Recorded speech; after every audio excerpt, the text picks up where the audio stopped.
Let's review what NVDA does when there's an empty heading. First, I'll use the H key to navigate headings. Prerequisite S. Heading Level 2. Welcome and Introduction. Heading Level 3. Heading Level 3. When I got to the empty heading, NVDA announced the heading level, which was Heading Level 3.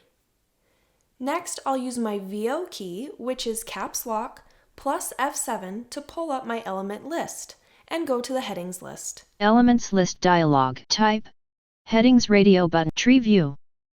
Level 2. Welcome and Introduction 1 of 2. Level 2. Tree view item 2 of 2. Level 2. When I went through the list, again, the screen reader announced the empty heading. So, a screen reader user has to interact with the empty heading, which can be frustrating and confusing.